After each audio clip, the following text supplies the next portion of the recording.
iniciar o encerramento, né? E aí eu chamo para compor essa última mesa Olga Franco Garcia, do Ministério da Educação de Cuba, por favor.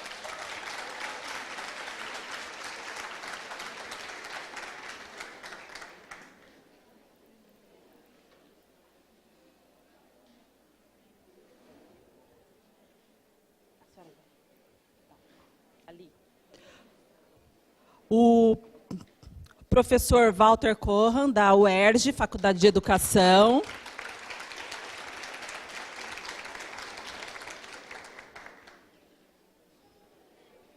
Pode sentar aqui?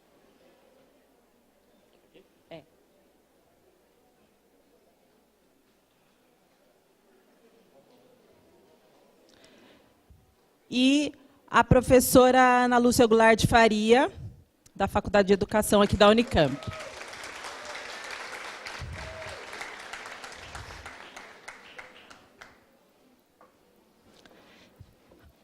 Então, nós vamos iniciar o diálogo. Cada um terá, em média, 40 minutos, né, para a gente dialogar e realizar aqui as nossas trocas, tá? Vamos começar.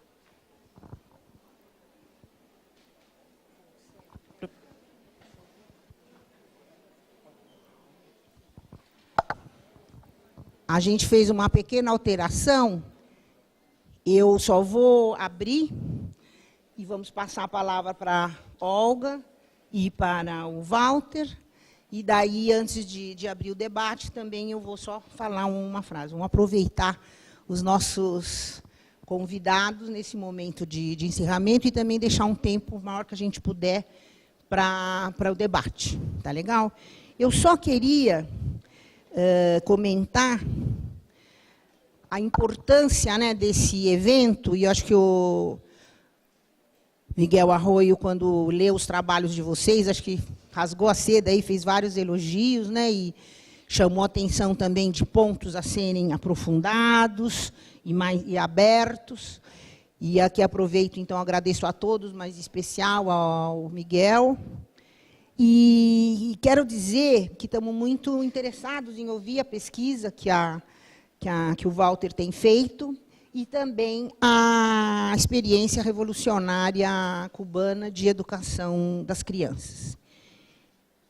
E queria fazer uma provocação, seja para a Olga e para o Walter, seja para os nossos debates, da gente dar uma roubada aqui neles, nos assuntos. Essa ideia de descolonizar o pensamento, que algumas abordagens, alguns grupos de pesquisa, de discussão, vêm fazendo, implementando, a gente tem levado bem a sério e temos, né, estamos achando legal estar na segunda edição e estamos combinando com vocês de fazer a terceira também. E aí a provocação é essa. Essa construção histórica da infância, ela é europeia. Né? Ela não contempla a criança do hemisfério sul. Né? Porque as comunidades africanas e do sul, da América do Sul, uma criança indígena, ela já nasce indígena. Ela não precisa de uma construção histórica para se tornar indígena. Aliás, ela não se chama indígena, ela se chama Yanomami, Tapajós, Chavante, né, no caso do Brasil. E, então, essa provocação põe de ponta cabeça os cursos de pedagogia. Né, que a gente já revolucionou quando a gente traz a criança, e não só o aluno e a aluna, mas que pensar a infância como ela é nas populações que moram embaixo do Equador é alguma coisa para a gente refletir. Então, eu queria trazer isso, a gente está bem, como que fala, estressado, assim, a gente está bem encafifado com isso para poder estudar as pessoas recém-nascidas e de pouca idade indígenas brasileiras, porque esse critério idade e, portanto, o adultocentrismo não se coloca. Eles têm outras desigualdades que procuram não reproduzir, algumas fazem questão de reproduzir. E aí, então, não estamos fazendo o estudo antropológico do folclore indígena, né, como alguns pesquisadores andaram fazendo. A gente está provocando, e a mesa, e vocês também para o debate, como que a gente está vendo essa criança, seja urbana, seja do campo, seja quilombola, seja litorânea, né, seja da floresta, como é que a gente está vendo essa infância de uma forma descolonizada. Então, estou bastante curiosa para ouvir a Olga e o Walter, e que essa provocação possa fazer o debate também com eles. Tupi or not tupi? Assim falou Oswaldo de Andrade, né, num manifesto antropofágico, que dá origem, na minha opinião, ao início do pensamento pós-colonial aqui na América do Sul, né? Que isso foi em 1928. Quem sabe a gente faz o terceiro encontro para comemorar os 90 anos do Manifesto Antropofágico. Então, tá, obrigada.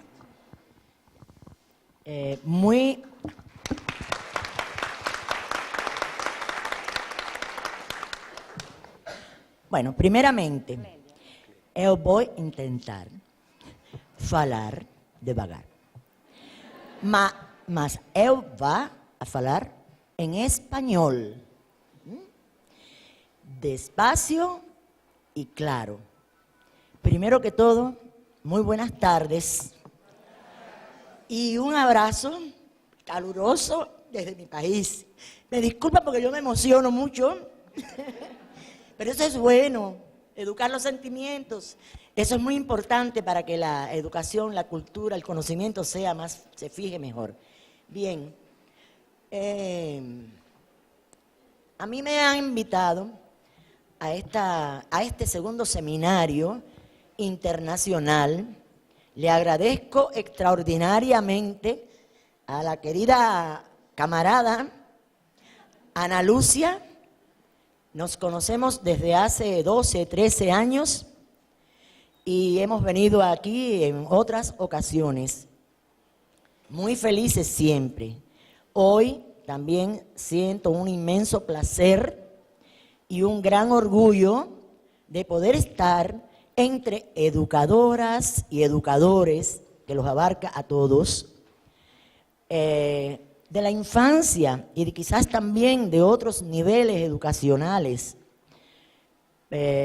Yo provengo del Ministerio de Educación y hace apenas 50 años que comencé mi labor en la formación de los profesionales para la educación de la primera infancia.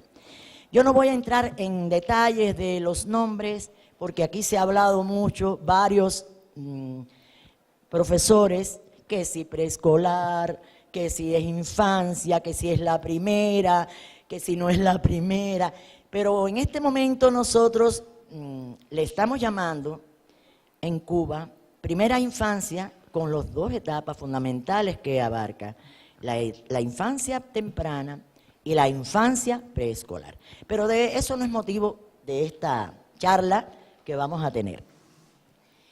El nombre de este diálogo me lo sugirieron y ahí está, más allá del capitalismo colonial, diálogos y saberes socialistas como movimientos de resistencia en la educación, ahí lo pueden leer. Yo antes de comenzar, debo decirles que este seminario es infancia y postcolonialismo. Nosotros tuvimos un primer colonialismo, el colonialismo español, que terminó con la Guerra de Independencia en 1898. Cuando terminó, no fuimos independientes. Vino el nuevo colonialismo, el llamado neocolonialismo, y entonces se creó la república, a la cual nosotros le llamamos la pseudo-república. ¿Comprenden lo que estoy diciendo? Pseudo-república, porque nunca llegó a serlo. Quiero hacer un breve recuento antes de comenzar a la actualidad que les traigo. En esa pseudo-república no se visualizaba tampoco la infancia, los niños y las niñas de estas edades. Había una injerencia muy fuerte de las escuelas norteamericanas y nosotros estábamos colonizados, no solo en la educación, en la cultura, en la moda, en las banalidades, en los gustos, en las preferencias, en las comidas, por los norteamericanos. Claro, traíamos la herencia española, que eso no se puede olvidar, y la nacionalidad cubana ya había, cuando se fueron los españoles de nuestro país, se había asentado una nacionalidad cubana. Los negros se unieron con los españoles y es lo que tenemos hoy, un mosaico de colores, un mosaico de culturas y un mosaico de religiones. Nosotros nos parecemos mucho, ¿verdad?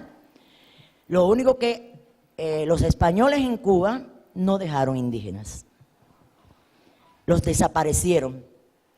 Eso es algo diferente. Ustedes tienen otra tarea también. Además del problema del negro, que ha estado muy presente en estas mesas, el problema de los aborígenes, de los indígenas, de esa cultura que hay que preservar, que hay que cuidar y que hay que atender, y esa infancia que está allí. Nosotros, desgraciadamente, no tenemos aborígenes en este momento, ni niños y adultos, solamente en algunos lugares de Cuba, algunas personas con rasgos, con determinados rasgos, pero muy lejanos. ¿Se entiende lo que estoy diciendo? Bien. En esa etapa de la pseudo-república, la infancia se atendía en los 2 últimos años de esa etapa, de 4 a 5 años solamente. En algunos kindergartens, ¿saben? Ustedes lo tuvieron también. En algunos kindergarten en las capitales de provincia. Por supuesto, en el campo, en las zonas rurales, nunca existió ni kindergarten, y las escuelas existían de casualidad, porque los maestros las levantaban ellos mismos. Los niños no tenían zapatos.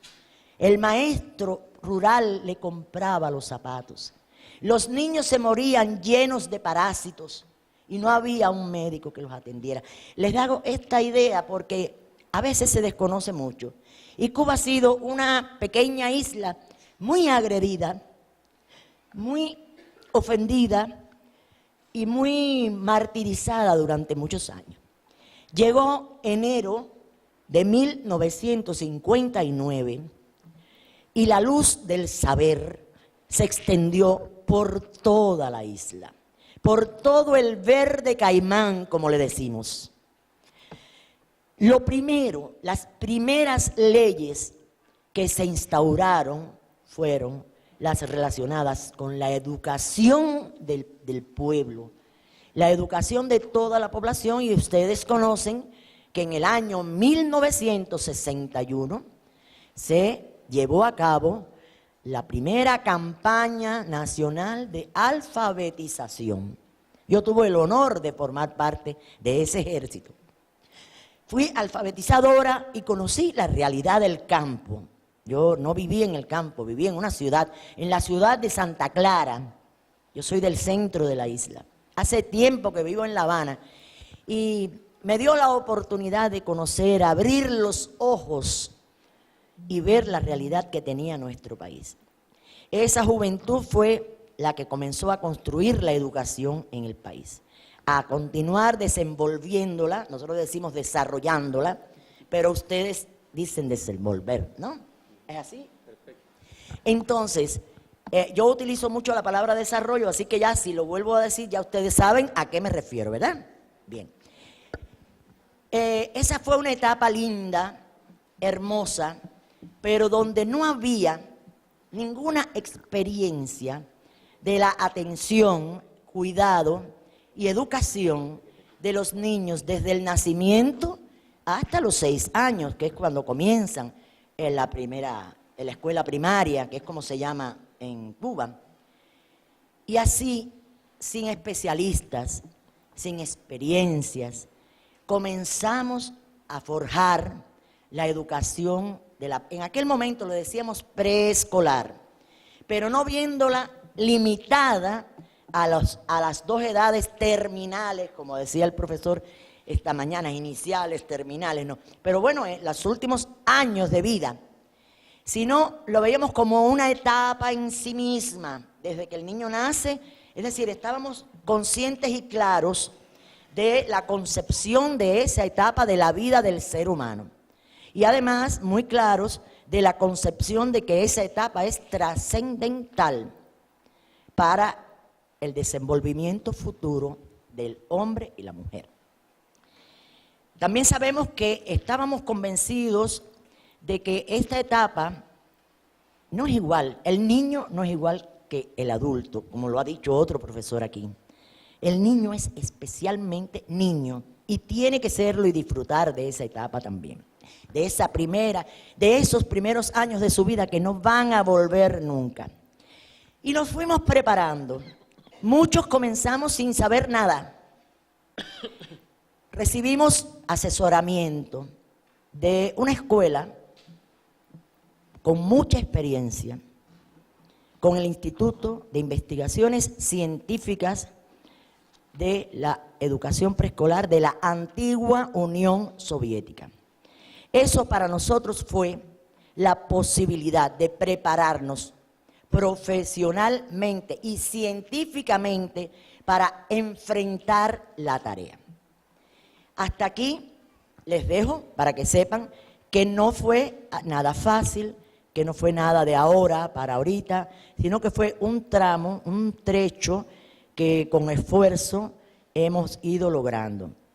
Y quiero acotar algo. Desde ese primer momento, la educación de la infancia en Cuba se elabora a partir de resultados de investigaciones científicas. Nos tuvimos que hacer investigadores a la fuerza. Así, pero eso nos fue preparando, formándonos en la lucha, en el trabajo, en aprender haciendo.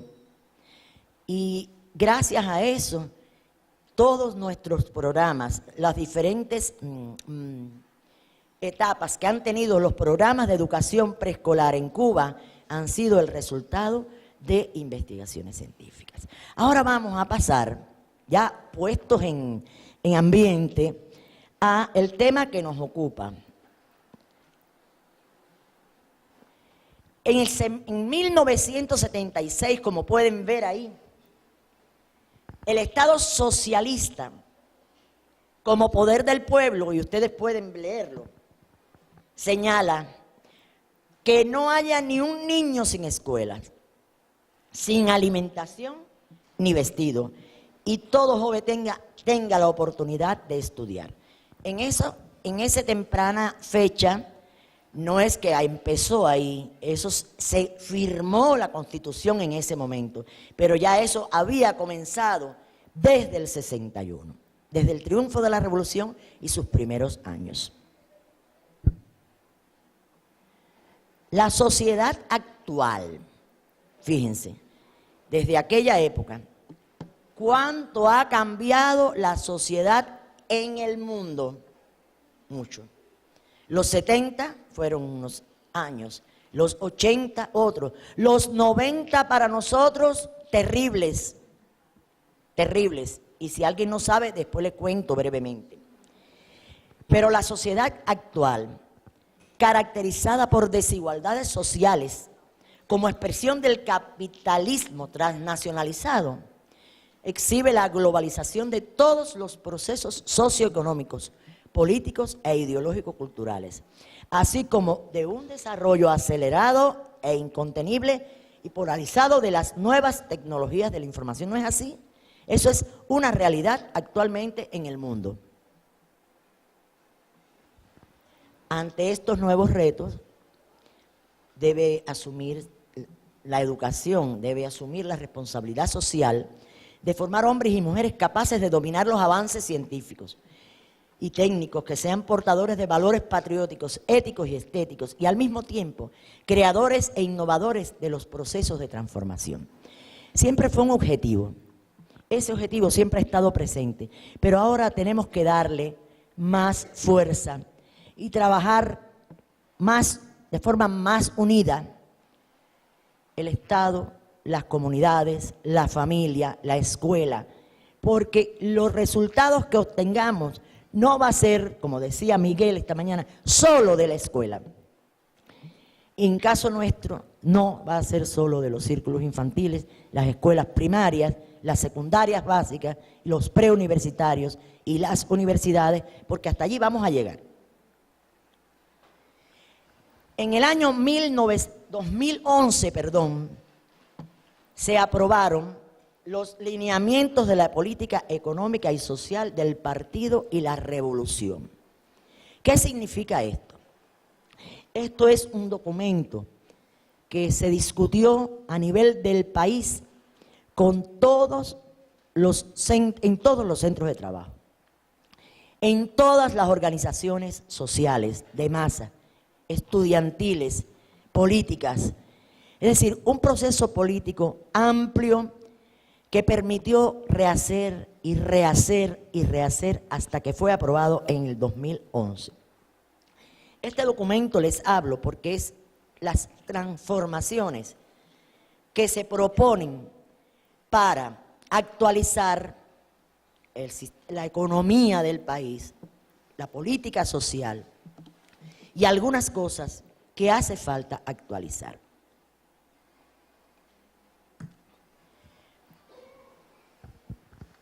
Esto permite garantizar la continuidad y la irreversibilidad del socialismo, el desarrollo económico del país, la elevación del nivel de vida de la población y la necesaria formación de valores éticos y políticos de los ciudadanos.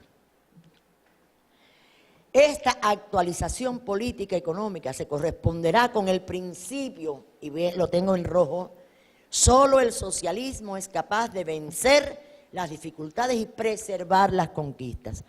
¿Qué queremos ahora? En este momento, nosotros tenemos conquistas, tenemos problemas, se han cometido errores, pero lo que hemos logrado y ha tenido buenos resultados, hay que preservarlo. No podemos dejar que se vaya, que se pierda, ¿no es así? Porque si no, no nos estaríamos respetando como nación, como pueblo. Por lo tanto, ese es el principio clave.